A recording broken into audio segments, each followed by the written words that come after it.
नमस्कार साथियों, मेरे YouTube चैनल पर शिक्षा विभाग से संबंधित नवीनतम अपडेट्स पाने के लिए सब्सक्राइब कीजिए, बेल आइकन को प्रेस कीजिए और ऑल नोटिफिकेशन को ऑन करके रखें, जिससे नवीनतम अपडेट्स आपके मोबाइल पर तुरंत मिल सके। साथियों, यूडाइस प्लस की ऑनलाइन फीडिंग स्टार्ट हो चुकी है और इस बार हम भरेंगे यूडाइस प्लस ऑनलाइन 2022-23। साथियों, यूडाइस प्लस ऑनलाइन हम किस प्रकार से करेंगे, क्योंकि इस बार नया प्रोसेस है और नए प्रोसेस के साथ ही कुछ नई चीज़ें भी ऐड हुई है।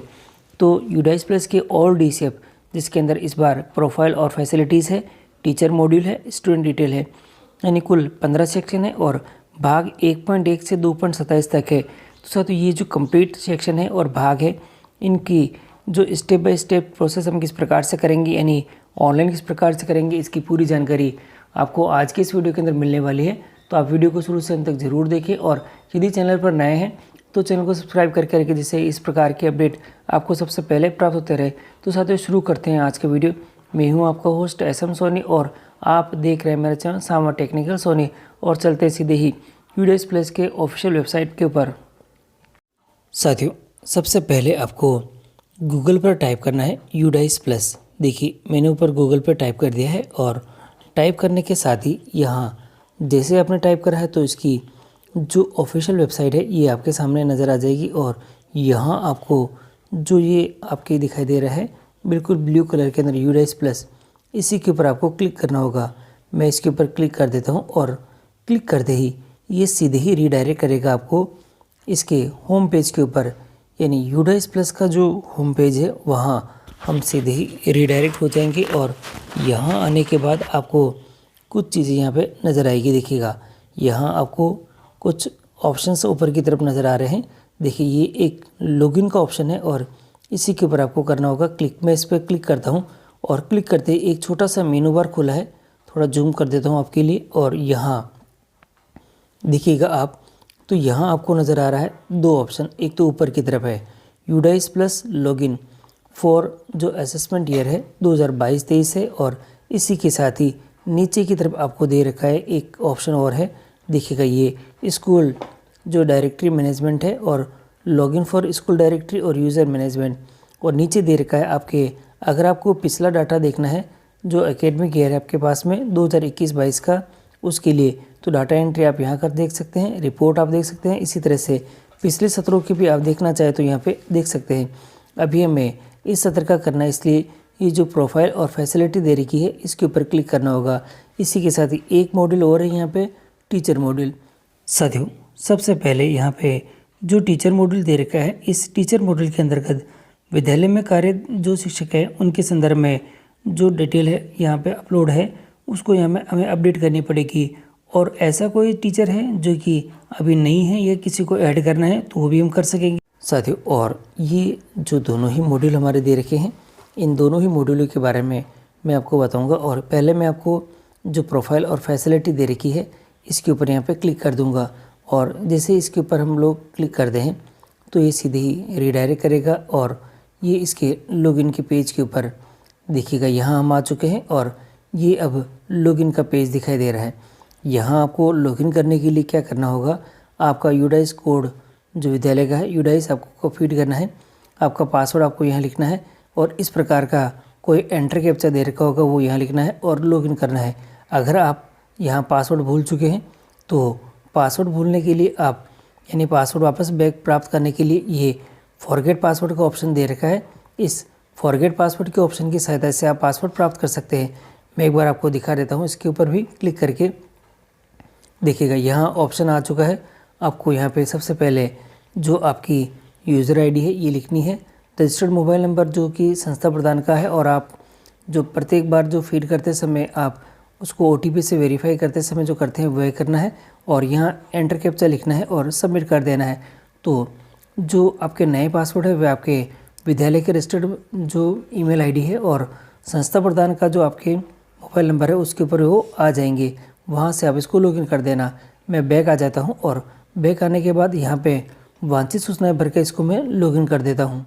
साथियों, यहाँ आप आके देखेंगे तो आपको जो ऑप्शन मिलेंगे, 3 ऑप्शन आपके पास में यहाँ पे दिखाई दे रहे हैं। एक एक करके आप देख लें। यहाँ पे पहला ऑप्शन आपके पास में डाटा फीडिंग के लिए है, प्रोफाइल और फैसिलिटी का दे रखा है। दूसरा आपके पास में टीचर का दे रखा है, तीसरा आपके पास है ब्लॉक एमआईएस और जो डिस्ट्रिक्ट एमआईएस के नंबर की इन्फॉर्मेशन आपको दे रखी है। और यदि आपको इस लॉगिन से संबंधित कोई समस्या है या डिस्ट्रिक्ट में आपके डाटा से संबंधित कोई समस्या है तो आपको यहाँ से जो कॉन्टैक्ट नंबर है यहाँ से मिल सकेंगे। इस पर क्लिक करके और यहाँ पे क्लिक करके आप डिस्ट्रिक्ट और ब्लॉक के जो नंबर हैं यानी जो एमआईएस इंचार्ज बना रखा है उसके नंबर आपको नोट कर लेने हैं। और जिससे कि आपको आने वाले समय में कोई प्रॉब्लम है तो आपके जो विभाग के अंदर ब्लॉक के अंदर जो अधिकारी उनसे संपर्क कर सकेंगे। अभी मैं प्रोफाइल फैसिलिटी के ऊपर क्लिक कर देता हूँ क्योंकि डाटा फीडिंग मुझे शुरू करनी है और मैं यहाँ पे क्लिक कर देता हूँ। और जैसे ही हम क्लिक करते हैं तो हम यहाँ पे आ चुके हैं। स्क्रीन के ऊपर आपके एक मैसेज आ चुका है, इस प्रकार का एक मैसेज दिखाई दे रहा है। इम्पोर्टेंट नोट है, आप इस चीज़ को ध्यान से देख लें। और इसको ध्यान से देखने के साथ ही आपको यह भी देखना है कि क्या क्या इन्फॉर्मेशन है। ये कह रहा है कि DCF such be ensure the following points before submitting data. DCF would be adhered as per the below criteria only. School name, school category, lower class, highest class और school management. If any discrepancy found please reach out to the respective block MIS. अगर इन 4 चीज़ों के अंदर आपको कोई लगती है कि आपके विद्यालय से संबंधित सूचना इसमें गलत दे रखी है तो आपको जो ब्लॉक के जो एमआईएस मैंने आपको बताए थे उनसे आप संपर्क कर सकते हैं और उनको इसके बारे में बता सकते हैं। अभी मैं यहाँ से ओके कर देता हूँ। ओके करते ही हमें स्क्रीन पे दिखाई देगा सारे डाटा आपके सामने दिखाई दे रहा है। वह सारा का सारा ही आपके पास में यहाँ पे जो इंग्लिश में दिखाई दे रहा है। आपको क्या करना है, सबसे पहला ही काम ये करना है कि यहाँ जो आपके सेलेक्ट लैंग्वेज का ऑप्शन दिखाई दे रहा है इसकी सहायता से आप इसको हिंदी में कन्वर्ट कर लें। मैं थोड़ा हिंदी में अच्छे से कर सकूँगा इसलिए मैंने हिंदी में कन्वर्ट कर दिया है। देखिए ये हिंदी में कन्वर्ट होकर आ चुका है। और अब मैं यहाँ पे एक एक सेक्शन यहाँ पे देख लेता हूँ। देखिएगा यहाँ पर ऊपर की तरफ भी आपको जो कुछ सेक्शन है यहाँ पे नज़र आ रखे हैं और आप यहाँ इन सेक्शन को भी देख सकेंगे कि क्या क्या आपके पास में सेक्शन अवेलेबल है। तो हमारे पास में जो अभी टोटल खंड है ये दिखाई दे रहा है। डाटा कैप्चर के जो खंड है आपके पास में यहाँ है, ये पहला खंड है, ये दूसरा, तीसरा, चौथा, 5वां, 6ठा, 7वां, 8वां, 9वां, 10वां, 11वां, ये कुल 11 खंड दे रखे हैं। और 11 ही खंडों को पूरा करते ही साथियों आपकी स्क्रीन के ऊपर यहाँ जो अभी मेरी स्थिति यहाँ पे आ रही है संपूर्ण स्थिति, मेरे सभी जो कॉलम्स हैं वे कंप्लीटेड हो चुके हैं। कंप्लीटेड ऑल फॉर्म्स यहाँ पे आ चुका है। अब आपको करने के लिए क्या करना है कि आपको नीचे की तरफ जो कि दिखाई दे रहे हैं, देखिएगा यहाँ नीचे की तरफ आपको दिखाई दे रहे हैं फॉर्म्स। यहाँ पे जो आप देखेंगे तो अलग अलग खंड आपके दिखाई दे रहे हैं। मैं इन खंडों के बारे में बता देता हूँ साथियों। पहले यहाँ पे जो खंड दे रखे हैं आपके पास में कितने खंड है वो आपको यहाँ पे नज़र आ रखे हैं। पहला खंड है, ये दूसरा खंड है। और थोड़ा मैं नीचे स्क्रॉल कर देता हूँ तो आपके पास में ये दूसरे खंड के साथ ही अंत में अपने पास में DCF जो और स्कूल रिपोर्टिंग डाटा का आ जाएगा। यानी कुल ये 2 खंड दे रखे हैं और 2 खंडों के अंदर आपके कितने कितने भाग है मैं आपको दिखा देता हूँ। और यहाँ देखिएगा ये जो भाग दिखाई दे रहे हैं हमारे पास में वह DCF के क्रमांक है जो कि मैंने अभी आपको दिखाए थे कि कहाँ से कहाँ तक के जो क्रमांक है आपके पास में यहाँ पे दिखाई दे रहे हैं। और प्रपत्र का नाम क्या क्या है ये आपके यहाँ नज़र आ रखे हैं। और आपने कब कब ये इसकी डाटा फीडिंग स्टार्ट करी है और कब इसको कंप्लीट करी ये आपके यहाँ पे हर एक सेक्शन दिखा रखा है। और स्थिति यानी स्टेटस क्या दिखा रखा है हर एक खंड का यहाँ आप देख सकते हैं। अभी सभी खंडों में ये पूरा दिखा रखा है क्योंकि मैंने इसको कंप्लीट कर रखा है। अब मैं आपको पहले ही खंड के ऊपर ले चलता हूँ। सबसे पहला जो हमारा जो स्टार्टिंग का जो पॉइंट है ये आ रखा है हमारे पास में स्थान और विवरण का है। तो मैं इसके ऊपर क्लिक कर देता हूँ और साथियों और यहाँ देखेंगे तो स्कूल का यानी स्थान का विवरण है। आपकी स्कूल कहाँ सिचुएटेड है उससे संबंधित सारी जानकारी है। स्कूल का नाम, जिले का नाम, कहाँ है यानी कि स्कूल कहाँ कौन से ब्लॉक में है, स्कूल का जो प्रकार है ग्रामीण शहरी क्या है, स्कूल की जो ब्लॉक कौन सा है, गांव कौन सा है, पंचायत कौन सी है। और इसी के साथ ही आप यहाँ देखेंगे तो वार्ड का नाम क्या है, स्कूल का पता क्या है, पिन कोड क्या है, CRC सेंटर क्या है, विधानसभा क्षेत्र का नाम क्या है। और इसी के साथ ही जो अक्षांश और देशांतर क्या है वह आपके पास में यहाँ पे नज़र आ रखे हैं। और इसी के साथ ही आप यहाँ देखेंगे तो स्कूल का विवरण आपको यहाँ पे नज़र आ जाएगा। स्कूल की विद्यालय के जो मोबाइल नंबर है क्या है और इसी के साथ ही मेल ID क्या है, प्रधानाचार्य प्रभारी का नाम क्या है, स्कूल का जो कोड है वह क्या है यानी किस प्रकार का है, प्राइमरी, अपर प्राइमरी और सेकेंडरी, सीनियर सेकेंडरी किस प्रकार का है विद्यालय वह आपके पास में यहाँ पे नज़र आ चुका है। और आप यहाँ पे देख सकेंगे स्कूल में न्यूनतम और उच्चतम कक्षाएं कितनी हैं ये नज़र आ रखी है। क्या प्री प्राइमरी सेक्शन संचालित है या नहीं है, स्कूल का प्रकार किस प्रकार का है, को एजुकेशन है या नहीं है, या गर्ल्स स्कूल है कि नहीं है, किस प्रकार की कैटेगरी है वे देख सकते हैं। स्कूल का प्रबंधन किसके द्वारा होता है, यानी स्टेट गवर्नमेंट के द्वारा है। और डिपार्टमेंट क्या है आपके पास में, एजुकेशन डिपार्टमेंट है। और प्रशासन का प्रकार क्या है, माध्यमिक अनुभागों में स्कूली जो संबंध बोर्ड मान्यता प्राप्त है या नहीं है वे देख सकते हैं। और इसी के साथ ही ये पूरा कंप्लीट होने के बाद आपको नीचे मिलेगा अगला, यानी नेक्स्ट सेक्शन में जाने का ऑप्शन मिलेगा।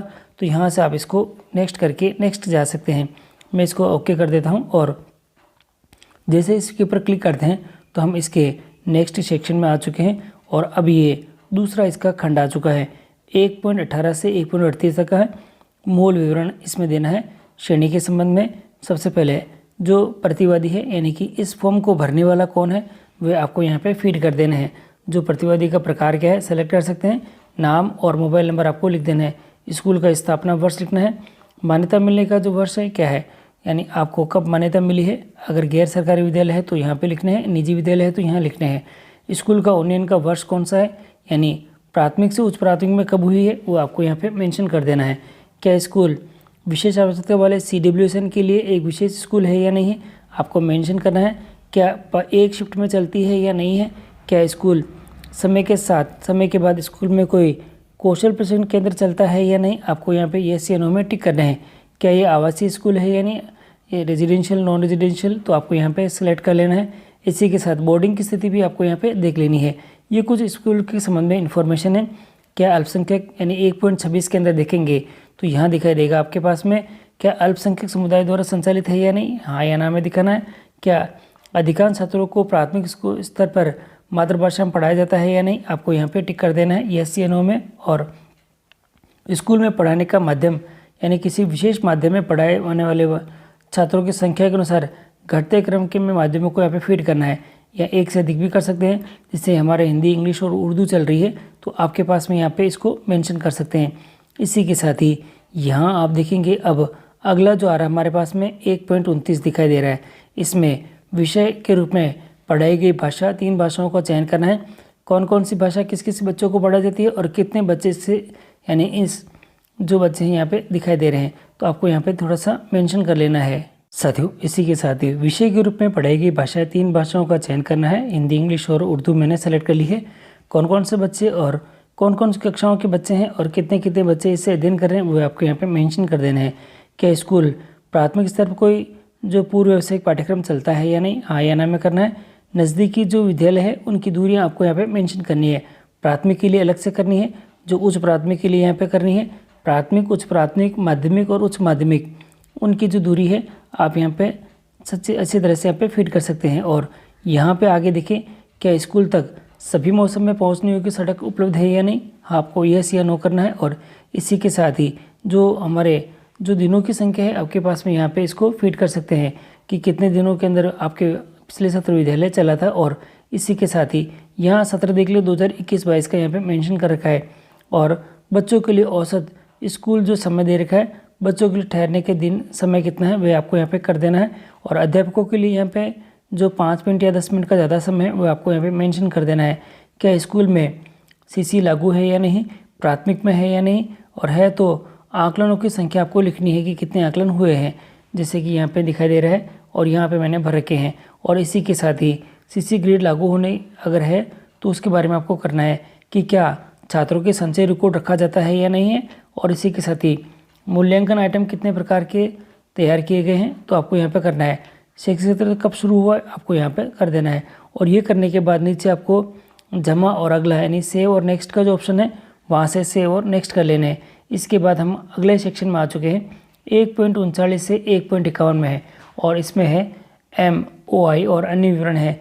निर्देशन का माध्यम है, भाषा है, RTA CC है। और इसके अंतर्गत जो कुछ प्रश्न पूछे गए उनका उत्तर भी आपको हाँ या ना में देना है। पहला प्रश्न है इसके अंदर 1.39 के अंदर, क्या आंगनवाड़ी केंद्र स्कूल परिसर के अंदर स्थित है या नहीं, और नहीं है तो टिक करें, और है तो नीचे जो बॉक्स बना हुआ है उसकी विवरण डिटेल आपको भरनी होगी।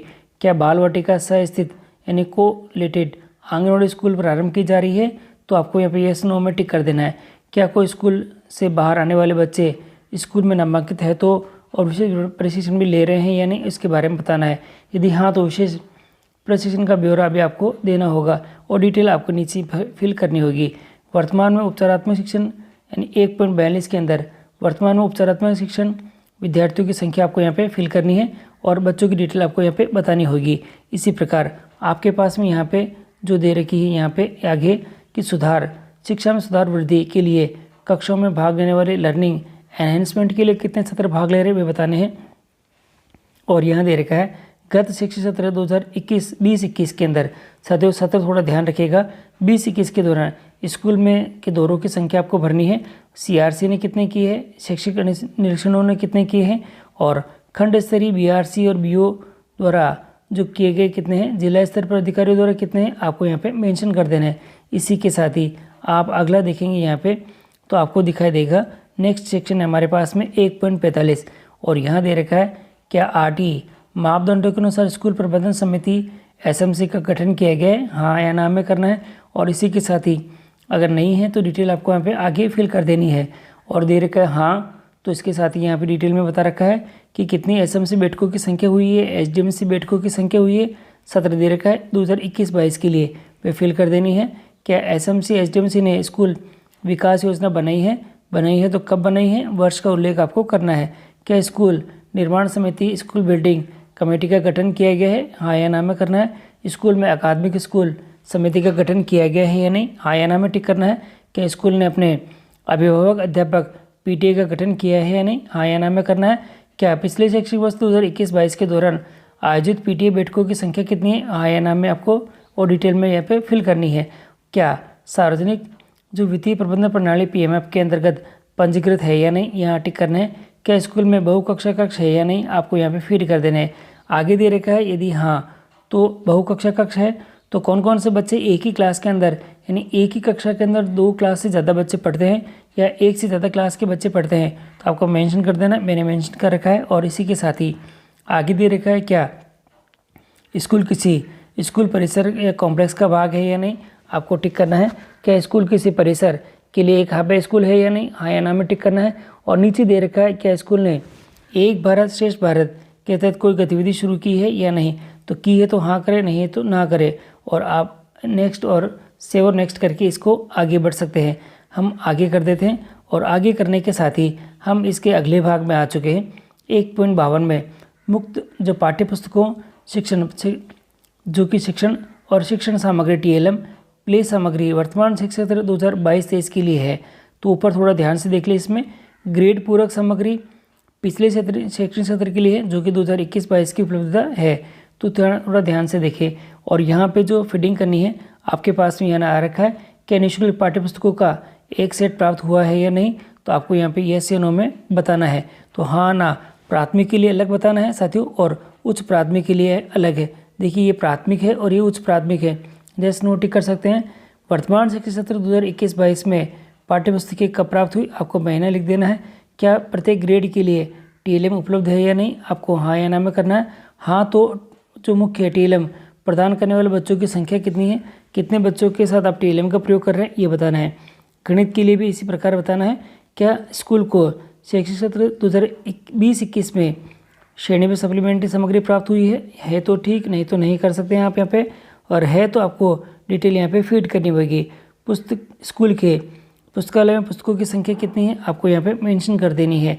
और इसी के साथ ही PS UPS की साथ ही अलग अलग है, तो आप थोड़ा सा ध्यान रखते हुए PS UPS की डिटेल आपको अलग अलग करनी है।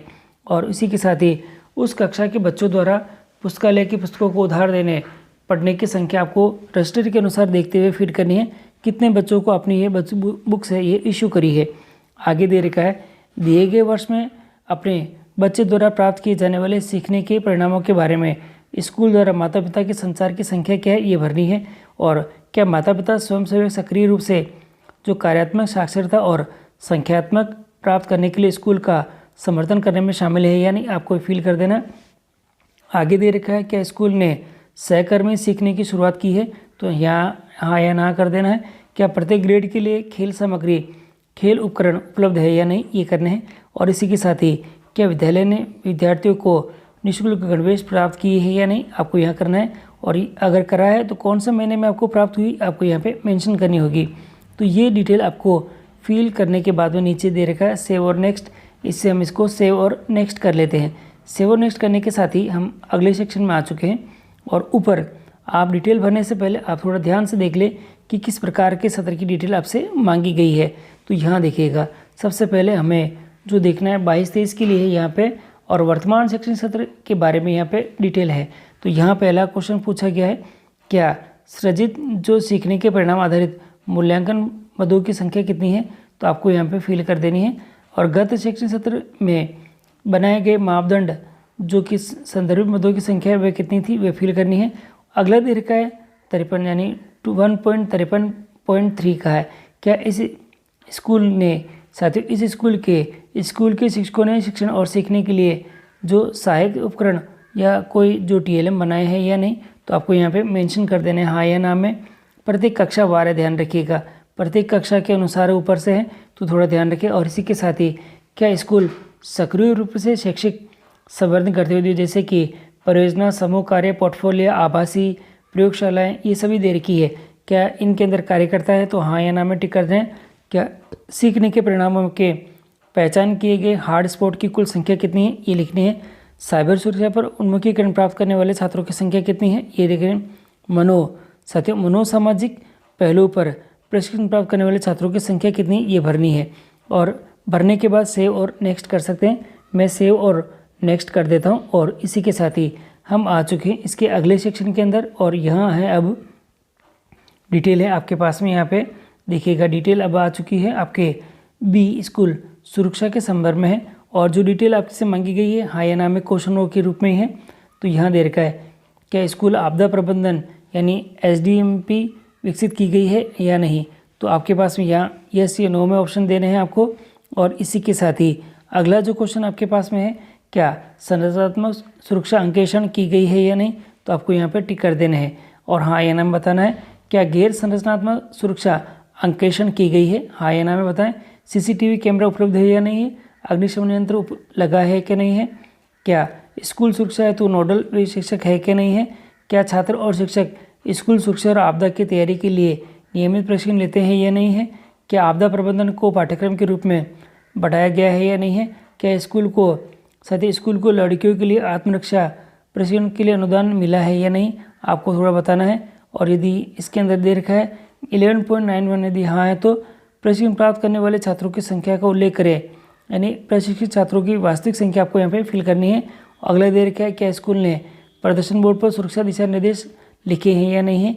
क्या सभी स्कूल शिक्षकों ने प्रथम स्तर के परामर्शदाता के रूप में कार्य करने के लिए अनुदान प्राप्त किया है या नहीं, ये आपको करना है। और इसी के साथ ही अगला दे रखा है 11.11 का उत्तर यदि हाँ है तो स्कूल में निम्नलिखित गतिविधियाँ कराई गई है या नहीं? मार्गदर्शन परामर्श दे रखा है और ये डिटेल यहाँ पे दे रखी है। आपको हाँ है तो ना करें, हाँ है तो हाँ करें, और अगर नहीं है तो ये नहीं करें। और अगला दे रखा है सभी हितकारी SMC जो कि दे रखी है अपने माता पिता, वरिष्ठ छात्राओं का शामिल करने वाले बाल सुरक्षा सुनिश्चित करने के लिए स्कूलों की सुरक्षा और सुरक्षा के अंकेक्षण की आवृत्ति कितनी है, तो आपको यहाँ पे फीड कर देनी है। इसके साथ ही अगला आता है हमारे पास है PGI और अन्य संकेतक। इनकी डिटेल भी आपके सामने यहाँ पे नज़र आ रही है, एक एक करके आप यहाँ पे देख ले। पहला इसके अंदर दे रखा है इस शिक्षकों की संख्या जिनके पास आधार है और जिनकी प्रविष्टि ID इलेक्ट्रिक डाटाबेस में संग्रहित है। तो डिटेल यहाँ लिखनी है। क्या स्कूल का मूल्यांकन कर लिया गया है, हाँ लिखना है, या ना करने के लिए 2 लिखे। और यहाँ दे रखा है स्कूल के मूल्यांकन के आधार पर सुधार की योजनाएं बनाई गई है या नहीं, तो बतानी है। क्या स्कूल सार्वजनिक वित्तीय प्रणाली या के तहत पंजीकृत है या नहीं, हाँ या ना में मेंशन करना है। क्या स्कूल को फिट इंडिया स्कूल के रूप में प्रमाणित किया गया है या कि नहीं? क्या स्कूल सहकर्मी स्वयं शिक्षक मूल्यांकन के आधार पर प्रत्येक शिक्षार्थी के लिए समग्र रिपोर्ट कार्ड प्रदान कर रहा है या नहीं, आपको यहाँ बताना है। क्या आपका स्कूल एक आदर्श स्कूल है या नहीं, आपको मेंशन करना है। इसी के साथ ही नीचे दे रखा है, क्या यहाँ दे रखा है, क्या प्रत्येक शिक्षार्थी को सहकर्मी स्वयं शिक्षक मूल्यांकन के आधार पर समग्र रिपोर्ट कार्ड प्रदान कर रहा है या नहीं। और यह दे रखा है, क्या आपका स्कूल एक अनुकरणीय स्कूल है या नहीं है। अगला दे रखा है, क्या स्कूल में इलेक्ट्रॉनिक रूप से छात्र की उपस्थिति दर्ज करने की व्यवस्था है कि नहीं है। अगला दे रखा है, क्या स्कूल में शिक्षकों की उपस्थिति इलेक्ट्रॉनिक रूप में एकत्र करने की प्रणाली है कि नहीं है। क्या स्कूल में युवा क्लब का गठन किया गया है कि नहीं है। अगला दे रखा है क्या स्कूल में पर्यावरण क्लब का गठन किया गया है कि नहीं। अगला दे रखा है क्या स्कूल में सभी शिक्षकों को स्कूल यानी शिक्षक पहचान पत्र जारी किए गए हैं या नहीं। और अगला दे रखा है राज्य SMS स्व प्रमाणन किया गया है कि नहीं। ये सभी हाँ या ना में टिक करने के बाद जमा और अगला कर दे यानी कि सेव और नेक्स्ट कर दे। मैं इसको सेव और नेक्स्ट कर देता हूँ। और अब हम अगले सेक्शन में आ चुके हैं और आप सत्र और डिटेल आप ऊपर देख लें कि सत्र का पूछा है और क्या पूछा गया है। वित्तीय वर्ष देखिए साथियों, अब जो डिटेल पूछी गई है आपके पास में वित्तीय वर्ष 2020-21 की पूछी है। सरकारी और सरकारी अनुदान प्राप्त स्कूलों के दौरान स्कूल और व्यय प्राप्त जो अनुदान है वह लिखने हैं आपको। प्राप्ति कितनी हुई है और अलग अलग खंड में आप देख सकते हैं कि क्या क्या खंड है। संयुक्त स्कूल अनुदान है, पुस्तकालय अनुदान है, बड़े मरम्मत कार्य है, खेल शारीरिक शिक्षा के लिए है अनुदान दे रखा है, मीडिया समुदाय के लिए दे रखा है, SM से एजेंट प्रशिक्षण के लिए अनुदान दे रखा है, प्री स्कूल के लिए यहाँ पे दे रखा है। और इसी के साथ ही अगला आपके पास में दिखाई दे रहा है आपके पास में यहाँ स्कूल द्वारा प्राप्त वित्तीय सहायता क्या है, तो आप यहाँ पर टिक कर दें। और इसी के साथ ही क्या स्कूल में निम्नलिखित जो संपत्ति इन्वेंट्री रजिस्टर का रखरखाव किया गया, ICT का, खेल उपकरण का, पुस्तकालय की किताबों का। और यहाँ पे आप है तो यस करें, नहीं तो ना करें। और ये करने के बाद नीचे दे रखा है सेव और नेक्स्ट। मैं सेव और नेक्स्ट कर देता हूँ। और सेव और नेक्स्ट करने के बाद हम अब खंड 2 के अंदर आ चुके हैं। और खंड 2 के अंदर जो डिटेल पूछी गई है हमारे सामने वह कुछ इस प्रकार से दिखाई दे रही है। भौतिक सुविधाएं, उपकरण और कंप्यूटर डिजिटल उपकरण है। सबसे पहले दे रखा है हमारे पास में प्रश्न है स्कूल भवन की स्थिति किस प्रकार की है, गवर्नमेंट है। स्कूल भवन का प्रकार कैसा है, आप यहाँ से सेलेक्ट कर सकते हैं। और जो स्कूल की बिल्डिंग्स है उसमें कितने कक्षों की संख्या है वह आप यहाँ पे ब्लॉक्स की संख्या आपको यहाँ पे फिट करनी है। 4 दीवारी का प्रकार कैसा है आपको यहाँ पे कर देना है पक्का। और आप यहाँ पे देखेंगे इसको तो नेक्स्ट अपने पास में यहाँ जो क्वेश्चन पूछा गया है स्कूल में उपलब्ध कक्षाओं की संख्या कितनी है आपको यहाँ पे मेंशन कर देनी है। और जो पठन योग्य कक्षों की संख्या कितनी है वह करके आप यहाँ से सेव और नेक्स्ट करके इसको आगे कर दें। मैं इसे सेव और नेक्स्ट करके आगे कर देता हूँ। साथियों अगला सेक्शन है शौचालय की सुविधा। और यहाँ दे रखा है क्या स्कूल में शौचालय है या नहीं है, तो आपको यहाँ भी यस या नो में टिक कर देना है। और है तो शौचालय की डिटेल आपको यहाँ पर नीचे बतानी पड़ेगी। तो आप एक एक करके देख ले। शौचालय का विवरण दिखाना पड़ेगा कि CWSN के अनुकूल शौचालय को छोड़कर उपलब्ध शौचालय सीटों की संख्या कितनी है। CWSN के अनुकूल शौचालय सीटों की संख्या कितनी है। जो CWSN अनुकूल शौचालयों सहित शौचालय सीटों की कुल संख्या कितनी है। और उपलब्ध मूत्रालयों की जो उपलब्ध संख्या कितनी है वह आपको यहाँ पे फीड करनी है। इसी के साथ ही यहाँ दे रखा है जो कार्यात्मक जो शौचालय मूत्रालयों की कुल संख्या में से कितने शौचालय मूत्रालयों में फ्लैशिंग या और सप्लाई की सुविधा उपलब्ध है। तो आपको इस सेक्शन में मूत्रालय और शौचालय की डिटेल में आपको फीड करना है। और इसी के साथ ही यहाँ दे रखा है आगे क्या शौचालय मूत्रालय ब्लॉक के पास साबुन हाथ धोने की व्यवस्था है कि नहीं। क्या लड़की के शौचालय भस्मक यानी कि इंसिनेटर उपलब्ध है या नहीं है आपको यहाँ पे करना है। और स्कूल परिसर में पीने के पानी की उपलब्धता क्या है, हाँ या ना में आपको टिक करना है। और पेयजल का स्रोत क्या है आपको यहाँ पे मेंशन कर देना है। और ध्यान रखिएगा जो उपलब्ध है उसी को टिक करें और जो नहीं है उसको ना करें। यानी हर एक सेक्शन में जो नहीं है उसको ना आपको जरूर करना है, नहीं तो डाटा सेव नहीं होगा। आगे दे रखा है क्या स्कूल में जो शुद्ध जल शुद्धिकरण यंत्र RO उपलब्ध है कि नहीं है आपको टिक करना है। पेयजल की गुणवत्ता की जांच जल परीक्षण प्रयोगशाला से की गई है या नहीं आपको करना है। क्या स्कूल में वर्षा जल संचयन की स्थिति है कि नहीं है। 2.8 के अंदर क्या भोजन से पहले और बाद में हाथ धोने के लिए साबुन की उपलब्धता है कि नहीं है आपको यहाँ पे टिक कर देनी है। और इसी के साथ ही बिजली कनेक्शन की उपलब्धता, सोलर पैनल की उपलब्धता हाँ या ना में आपको टिक करनी है। और नीचे दे रखा है क्या स्कूल में पुस्तकालय की सुविधा या बुक बैंक या रीडिंग कॉर्नर की उपलब्धता है कि नहीं है, डिटेल आपको यहाँ पे फीड करनी है। और जो पूर्णकालिक पुस्तकालय है तो आप नीचे टिक करें यस, और नहीं है तो ना करें। क्या स्कूल में समाचार पत्रों की उपलब्धता है कि नहीं है, तो आपको यहाँ पे यस या नो में टिक कर देना है। और इसी के साथ ही अब हमारे पास में अगला सेक्शन आ जाता है। यहाँ पे आप देखेंगे तो हमारे दिखाई दे रहा है 2.11 के अंदर क्या स्कूल सुविधाओं के लिए विस्तार के लिए भूमि उपलब्ध है कि नहीं, हाँ या ना में टिक कर देना है। जो आवश्यक अतिरिक्त कक्षाओं और अन्य कमरों की संख्या कितनी है आपको टिक करनी है। क्या स्कूल में खेल के मैदान की सुविधा उपलब्ध है या नहीं, करनी है टिक। और क्या पिछले शैक्षणिक वर्ष में छात्रों के स्वास्थ्य की जांच की गई है, नहीं है। वे आपको टिक कर लेनी है। अगर है तो आपको डिटेल यहाँ पे भरनी होगी कि पिछले साल के दौरान स्कूल में आयोजित स्वास्थ्य जांच की कुल संख्या कितनी है, आपको यहाँ पे फीड कर देनी है। और इसी के साथ ही और स्वास्थ्य जांच के मापदंड में क्या है, आपको यहाँ पे मेंशन कर देना है कि किस प्रकार से ये रहेंगे। बच्चों के कृमिनाशक की डिटेल आपको नेक्स्ट में भरनी है कि पूर्णकालिक या 2 जो पूर्ण खुराक दी गई है या नहीं है। और CWSN के दिशा निर्देशों के अनुसार बच्चों की जो आयरन फोलिक की डिटेल है, स्वास्थ्य कार्ड की डिटेल है, थर्मल स्कैनर की उपलब्धता है, उपचार प्राथमिक उपचार की सुविधा उपलब्ध है कि नहीं है, जीवन रक्षा के लिए उपलब्ध है कि नहीं है, यानी दवाइयाँ उपलब्ध है कि नहीं, ये डिटेल दे रखी है। इसी के साथ ही अगला जो क्वेश्चन हमारे पास में आता है, क्या विद्यालय बच्चों के लिए स्कूल की इमारत तक पहुंचने के लिए रैंप है कि नहीं है तो रैंप के लिए रेलिंग लगी हुई है कि नहीं है, क्या स्कूल में विशेष शिक्षक है या नहीं है, और क्या स्कूल में सब्जी बाग और रसोई गैस का शेड उपलब्ध है कि नहीं, ये दोनों इसमें करने हैं। और इसी के साथ ही क्या स्कूल में अपशिष्ट एकत्र करने के लिए कूड़ेदान है कि नहीं, ये लिखना है। और इसी के साथ ही अगला दे रखा है कि स्कूल में विद्यार्थियों के लिए फर्नीचर है कि नहीं है, आपको मेंशन कर देना है। और ये सब करने के बाद नीचे मिलेगा सेव और नेक्स्ट। मैं सेव और नेक्स्ट के पर क्लिक करके अगले स्टेप में आ जाता हूँ। और अगले स्टेप में हमारे को दिखाई देगा यहाँ पे जो विद्यालय के अंदर जो भौतिक सुविधाएं हैं वे क्या है, उनके बारे में डिटेल दे रखी है।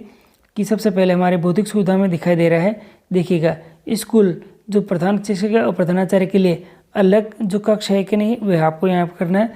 पुस्तकालय अलग से लिए यानी पुस्तकालय के लिए अलग से कक्ष है कि नहीं, ये करना है। और इसी के साथ ही स्कूल में निम्नलिखित प्रयोगशालाएं है कि नहीं है, आपको यहाँ पे मेंशन करना है। और इसी के साथ ही यहाँ दे रखा है ऑडियो विजुअल, विज्ञान किट, गणित किट, बायोमेट्रिक उपकरण की उपलब्धता, ये करके आपको टिक करना है। और टिक करने के बाद ही आपको नीचे करना है सेव और नेक्स्ट। मैं सेव और नेक्स्ट कर देता हूँ। और इसके साथ ही हम आ चुके हैं अगले सेक्शन में। ये 2.2 से 2.27 अंतिम है ये। और इसमें यह दे रखा है कंप्यूटर और डिजिटल उपकरण की स्थिति आपको यहाँ पे मेंशन कर देनी है। Desktop, laptop, tablet, integrated teaching, प्रक्षेपण, projector, printer, scanner, server, web camera, smart TV जो उपलब्ध है उसके लिए आप यस करें और नहीं तो नहीं करें। क्या स्कूल में इंटरनेट की उपलब्धता है कि नहीं है, क्या स्कूल में इंटरनेट सुविधा के प्रकार किस प्रकार से है तो ये ऑप्शन आपके अवेलेबल हो जाएगा, नहीं है तो ये नहीं रहेगा। और इसी के साथ ही आप अगला देखेंगे तो क्या स्कूल में निम्नलिखित सुविधाएं है कि नहीं है।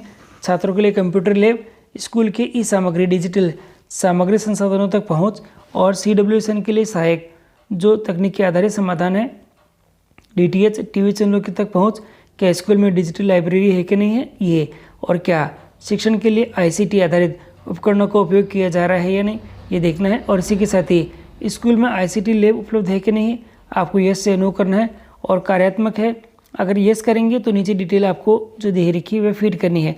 साथ ही ये यहाँ तक आने के बाद अब आपको देखना है ये कंप्लीट होने वाला है, यानी अब आपके पास में 2 ही ऑप्शन यहाँ पे लास्ट में मिलेंगे। या तो पहले आप इसको सेव कर लें, सेव करने के बाद आप वापस डैशबोर्ड पे जा सकते हैं। तो साथियों मैं पहले इस जो डिटेल भरी हुई है इसको मैं वापस यहाँ पे सेव कर लेता हूँ। और सेव करने के साथ ही वापस नीचे स्क्रॉल करके डैशबोर्ड पर चला जाता हूँ। तो साथियों ये डैशबोर्ड पर आ चुके हैं। और डैशबोर्ड पर आने के बाद अब आप यहाँ पे देखें तो आपके जो डिटेल है लास्ट के अंदर ये दिखाई दे रहा है। हर एक सेक्शन के अंदर आपके जो डिटेल है वे क्या स्थिति में है वे आपको यहाँ पे मेंशन हो जाएगी, यानी कि आपको दिखने लग जाएगी कि क्या स्थिति है आपके। देखिएगा प्रत्येक सेक्शन मेरा भरा हुआ नज़र आ चुका है। आप स्थिति यानी स्टेटस यहाँ से देख सकेंगे। हर एक के लिए देख लें कि किसी सेक्शन के अंदर कोई भाग छूटा हुआ तो है या नहीं है, और छूटा हुआ है तो आपको उसको अपडेट कर लेना है। और अभी यहाँ पे जो आपका फाइनल सबमिट का ऑप्शन और जो कि इसकी जो एक्नॉलेजमेंट होती है वह निकलने का जो ऑप्शन है वह भी अवेलेबल नहीं है। केवल आपको इतना ही काम करना है कि ये जो डाटा है आपका फीड करना है। तो साथियों बैक आने के बाद हम वापस इस जो हमारा जो मेन सेक्शन है इसके ऊपर आ चुके हैं। और अब हमें जो पहला काम है हमने यानी इस वाले सेक्शन के अंदर पूरा कंप्लीट कर लिया है। अब हम यहाँ से टीचर वाला सेक्शन यहाँ पे कंप्लीट करेंगे, इसलिए टीचर वाले सेक्शन पर मैं क्लिक कर देता हूँ। और यहाँ आने के बाद हमें वापस लॉगिन करना पड़ेगा, इसलिए लॉगिन के लिए मैं वापस यहाँ पे डिटेल फिल कर देता हूँ और लॉगिन कर देता हूँ। लॉगिन करने के बाद हमारे पास में ये आ चुका है, welcome to national teacher dashboard है। और अब यहाँ पे आपको दिखाई देंगे 2 option, click here to open teacher DCF to fill the data, यानी टीचर से रिलेटेड जो डिटेल है आपको यहाँ पे फिल करनी है। तो मैं इसके ऊपर यहाँ पे क्लिक कर देता हूँ। और साथियों क्लिक करते ही हम यहाँ आ चुके हैं। और यहाँ आके देखेंगे तो अब हमारे पास में जो डिटेल दिखाई दे रही है, टीचिंग और नॉन टीचिंग स्टाफ की पोजीशन दिखा रखी है। देखिएगा अभी वर्तमान में यहाँ पे डिटेल दिखा रखी है, जो रेगुलर टीचर है 6 है और नॉन रेगुलर यहाँ पे 0 दिखाई दे रही है, और टीचिंग स्टाफ जो पोजीशन में 6 है और इनकम्प्लीट यहाँ पे 6 दिखाई दे रहे हैं। अब मैं यहाँ पे जो आपके टोटल जो सेक्शन दिखाई दे रहा है इस वाले, यानी जो नंबर ऑफ दे रखा है यहाँ पे, जो ब्लू कलर के जो आपकी डिटेल दिखाई दे रही है, इसके ऊपर आपको क्लिक करना है। मैं इसके ऊपर क्लिक कर देता हूँ और क्लिक करने के साथ ही आपके जो स्टाफ है डिटेल, जो टीचर्स है उनकी सबकी डिटेल आपके पास में यहाँ पे आ जाएगी। बेसिक डिटेल है, क्वालिफिकेशन है। देखिए साथियों यहाँ पे जो प्रपत्र नंबर 10 में डिटेल है वे आपके पूरी उठ के यहाँ पे आई हुई है। बेसिक डिटेल है, क्वालिफिकेशन है और अपडेट आपको करनी है। तो आपको 3 चीज़ें अपडेट करनी है, जो जनरल प्रोफाइल करनी है, अपॉइंटमेंट एंड टीचिंग डिटेल करनी है और ट्रेनिंग और अदर आपको यहाँ पे करनी है। अभी यहाँ पे दिखाई दे रहा है स्टेटस आपके इनकम्प्लीट है। तो आप यहाँ पे सबसे पहले जो टीचर्स है वे देख लें कि आपके विद्यालय में कोई ऐसा स्टाफ तो नहीं है जो कि पहले था और अभी इस बार भी यहाँ पे नज़र आ रखा है। जैसे हमारे विद्यालय के अंदर एक यहाँ पे स्टाफ है जो कि ट्रांसफ़र होकर दूसरी जगह चले गए हैं। तो ये जो स्टाफ दिखाई दे रहे हैं, इन स्टाफ को यहाँ से रिमूव करना पड़ेगा, यानी हटाना पड़ेगा। इसलिए यहाँ पे दिखाई दे रहे हैं आपके पास में डिलीट का ऑप्शन। तो इस डिलीट के ऑप्शन पे इसको क्लिक करके तो मैं यहाँ से इसको कर देता हूँ डिलीट, जिससे कि इनकी जो डिटेल है यहाँ से हट जाएगी, जिससे ये आगे जहाँ भी होंगे तो फिर उनकी पोजीशन के अनुसार यहाँ पे डाटा फीड कर सकेंगे। तो यहाँ पे आपके थोड़ा सा वेट कर लेते हैं। साथियों जिन टीचर को आपको डिलीट करना है उनकी डिटेल आ चुकी है और यहाँ देखिए ये लिखा है are you sure you want to inactive delete record permanently. तो यहाँ पे आपके दिखा रहेगा रॉड एंट्री या रिटायरमेंट है। तो आपको यहाँ पे जो ऑप्शन दिखाई दे रहा है वह आपको यहाँ पे सेलेक्ट कर लेना है और सेलेक्ट करके इसको यहाँ से डिलीट कर लेना है, जिससे कि ये जो एंट्री है, यानी जो टीचर आपके विद्यालय में नहीं है उसकी एंट्री यहाँ से हट जाएगी। साथियों वापस बैक आने के बाद हम वापस इस डैशबोर्ड पर आ चुके हैं और अब हमें यहाँ पे जो पहले टीचर है उनकी डिटेल फीड करनी है। इसके लिए ये जो सेक्शन दे रखा है अपडेट का, तो इसमें सबसे पहले जनरल जो प्रोफाइल है उसको हम लोग यहाँ करेंगे अपडेट। तो इसके ऊपर क्लिक कर देता हूँ, डिटेल यहाँ पे आ चुकी है, वो स्टाफ की डिटेल यहाँ पे कंप्लीट दिखाई दे रही है। अगर ये सभी डिटेल सही है तो आप इसको यहाँ पे अपडेट कर लें।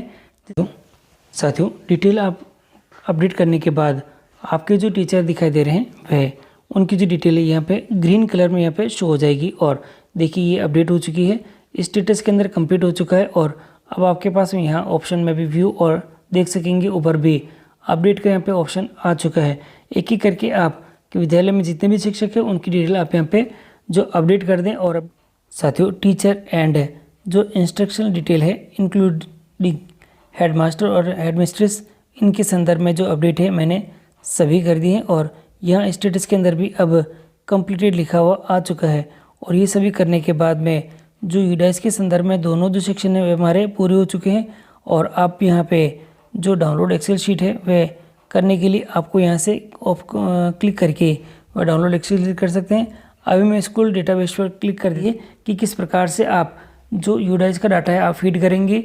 और इस यूडाइस के डाटा को फीडिंग करते समय भी आपको फिर भी कोई समस्या आ रही है तो आप कमेंट बॉक्स में कमेंट करें, जिससे कि आपकी जो समस्या आ रही है उसका समाधान मैं शीघ्र करवाने में मदद कर सकूं। साथियों तो वीडियो अगर आपको अच्छा लगा है तो लाइक कीजिएगा, चैनल पर नए हैं तो सब्सक्राइब कीजिएगा और सभी मित्रों और संस्था प्रधानों और जो कि हमारे जो शाला दर्पण प्रभारी है सभी को ये वीडियो शेयर करना न भूलें, जिससे कि सभी समय रहते यानी अंतिम तिथि से पहले अपने यूडाइस की डाटा फीडिंग करना कंप्लीट कर सकें।